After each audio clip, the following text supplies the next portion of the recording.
Сайн бацхан өнөөдөр энгийн спектрометр ашиглан эсийн амьсгалын хурд, эсийн амьсгалын коэффициент мөн эсийн амьсгал температурын нөлөө зэргийг илрүүлэх туршилтын ажлыг хэрхэн хийх талаар зөвлөгөө өгье. Энгийн спектрометрийг бид бүхэн гарын доорх материалуудыг ашиглаад бүтээх боломжтой байгаа. За яг өнөөдрийн тохиолдолд бол 20 мл-ийн шприц, за шахуургийнхаа хамт мөн шилэг хоолой, за энэ шприц шилэн хоолой хоёрыг хооронд нь холбох боломжтой уян хоолой ашиглаад бид бүхэн энгийн спектрометрийг бүтээж болно. За одоо цөмрөө 24 цаг усан твтээсэн соёлж байгаа үр ашиглан эсийн амьсгалын хурдыг тодорхойлох туршилтын ажлыг хэрхэн явуулах талаар үзье.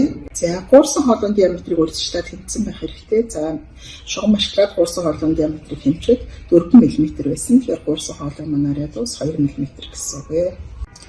За спектрометр хийхин тулд бидэнд юу хэрэгтэй вэ гэхээр энд бол натрийн гидроксидын үрлийг маарланд боож бэлдсэн байгаа. За тэр үний хажинг бас хэмжиж авч болно. Хэрвээ эсийн амьсгалын коэффициент тодорхойлох шаардлагатай бол. За тэр спектрометрийг зөвхөн хийцгээе. За тэгэхээр энэ шприцээ болохоор спектрометрийн маань гол хэсэг гэж үзье. Энэ соёлуулахаар бэлдсэн шошийн үрнээс 20 ширхгийг хий. 20 ширхэг шуш хийсэн тариурынхаа наад өнцөгт нь болохоор цөмөрөө натрийн гидроксидын үрлээ байрлуулъя. За тэгэхээр энэ үр маань хөдөлгөөнтэй биш учраас бол үр болон натрийн гидроксидын хооронд бол ямар нэгэн хамгаалах төмөр тор хийх шаардлагагүй. Хэрвээ амтан одоо хийсэн байгаа тохиолдолд бол энэ хамгаалах төмөрөөр бас хамгаалж болно. За ингээд шахуурхаа хийгээд за ингээд энэ тариур болон шилэн хоолойг бол энэ уян хоолойгоор дамжуулж холбохоор бэлдсэн байгаа. За тэгээд хоёрыг холбосныхоо дараа хооронд нь хий алдж байгаа хэсгийг сайтар шалгаад байцлагын болон мөн одоо скотчоор хооронд нь сайн холбох шаардлагатай. За ингээд бид энгийн спектрометрийг угсраад штативт бэхэлсэн байна. Энд маань соёлж байгаа үр маань натрийн гидроксид. За тэгээд хоолойгоо сайтар холбоод скотчоор бэхэлсэн байгаа. За одоо ингээд хөнгөтэй шингэний хий.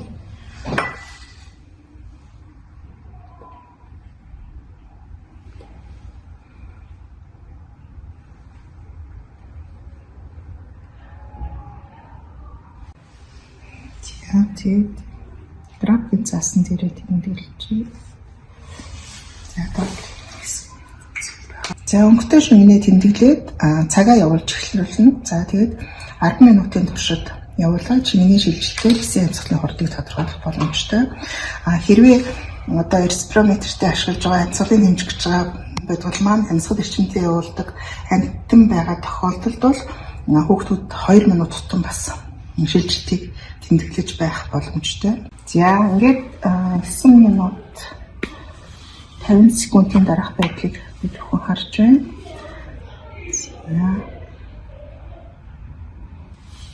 За 10 минут болсон байна. За тэгэхээр одоо цөмрөө өнгөтэй шингэнийхээ байрлалыг графикийн цаасан дээрээ тэмдэглэлээ. За тэгээд шилжилт бол бидэнд харагдаж байна тийм ээ графикийн цаасан дээр. За тэгээд хүүхдүүдээрээ бас яг энэ тохиолдолд бол асуулга асуугаад хэлцүүлэг хийж болно. Яагаад өнгөтэй шингэний шилжилт одоо ийм бага байсан бэ гэж. За тэгээд хэрвээ одоо контрол туршилтын байдлаар өөр амьд биеүүдийг аваад эсийн амьсгалыг турших юм бол туршилтын үр дүн илүү тодорхой илүү одоо харьцуулах боломжтой гарна. Мөн туршилтаа хэд дахин давтаж хийх боломжтой. Өрийн тоо 20 ширхэг шош авсан.